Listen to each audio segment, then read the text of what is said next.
Au départ, le fox terrier était fait pour chasser sous terre, puisqu'à l'origine, les propriétaires de chevaux chassaient à court et ils avaient toujours une petite besace dans laquelle ils avaient un petit chien. Ils lâchaient le petit chien pour faire gigler leur nard des trous et eux, ils chassaient avec les grands chiens. Ah ben, le fox, c'est un chien vibrant, qui est toujours prêt à jouer, qui veut courir, qui a beaucoup de tempérament.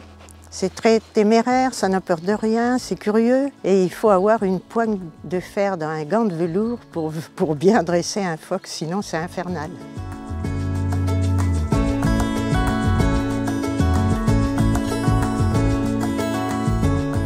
Oh, mais une vie de chasseur, en général, ça se passe bien. Il a de l'espace quand il va à la chasse, donc il se régule quand même plus qu'un qui vit tout le temps à un appartement. Le phoque a besoin de sortir, de courir, C'est un chien qui est vibrant. Avec les enfants, il peut jouer du matin au soir.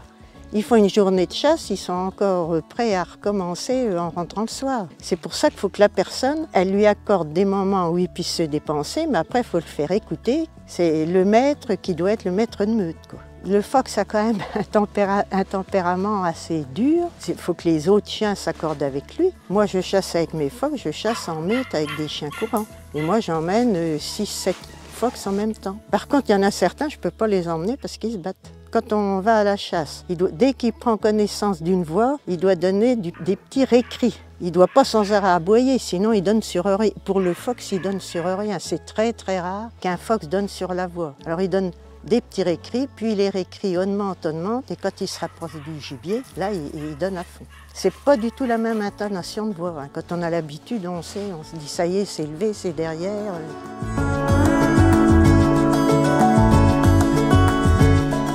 Si vous voulez, le but de la chasse avec un phoque, c'est qu'il lève, qu'il fasse une grande quête, qu'il prenne connaissance d'une voix. Après, il donne sur la voix, il va à l'animal, et soit il y a un débouché poursuite, aboyer, qui doit être aboyé, soit il y a un ferme si c'est un sanglier. Et là, c'est à la force d'aboyer assidûment qu'il doit réussir, ou essayer de réussir, à faire repartir l'animal. Le phoque a été fait pour chasser sous terre, le renard, le blaireau. C'est sa qualité première, et maintenant, il est de plus en plus utilisé sur terre, comme beaucoup de terriers d'ailleurs.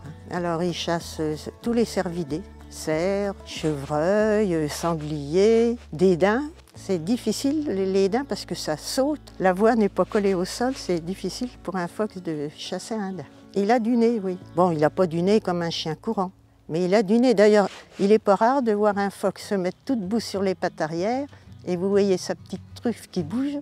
Il prend le vent, comme on dit, et il part s'il a connaissance d'une odeur d'un gibier. Alors un phoque pour la chasse surtout doit avoir une épaule bien inclinée qui lui permet de se mouvoir dans le terrier et d'avoir une bonne amplitude quand il court s'il chasse sur terre. De même qu'en présentation canine, un chien qui a une bonne amplitude, il marchera beaucoup mieux qu'un chien qui a une épaule droite et qui va piétiner sur place. Pour aller à la chasse, un chien, il faut le tenir propre, le démêler, le peigner. Surtout ne pas le tondre, même ceux qui font que de la chasse, parce que le poil devient laineux et n'est plus imperméable. Que soit vous faites épiler, soit vous vous y mettez vous, et c'est quand même assez long, ou alors ça coûte cher. C'est un petit peu l'inconvénient du poil dur. Le poil lisse, lui, demande beaucoup moins d'entretien, mais il perd ses poils partout. Vous en avez plein les vêtements, plein les couvertures, sur les sièges des voitures. Et le phoque, c'est très robuste. On n'a pas de maladie préconisée par le club, juste le test du syndrome Vandenepte-Gupta qui agit que sur la reproduction si vous mettez deux porteurs sains ensemble. Mais sinon, le chien porteur n'est pas malade de rien. Pour avoir un bon phoque de chasse, faut sélectionner un éleveur qui pratique beaucoup. Bien que le chien, ça doit être un peu inné dans lui, mais il faut mieux aller chez des gens qui pratiquent. Mais vous pouvez le garder en ville, oui, mais il faut lui faire des grandes balades le soir en rentrant du travail. Par contre, le poil dur s'acclimate très bien. Un poil lisse s'ennuie plus s'il est tout seul et aura tendance à pleurer. Qu'un poil dur, s'il est bien habitué, du moment qu'il ait ses grandes promenades, il peut vivre en ville.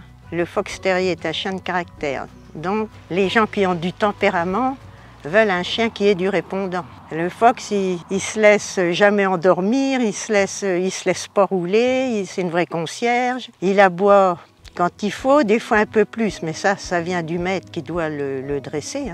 Moi j'ai 11 phoques, les voisins ne les entendent pas. Mais un phoque, c'est toujours prêt à jouer, toujours. Vous faites des petits bruits, il tourne la tête, c'est un petit clown.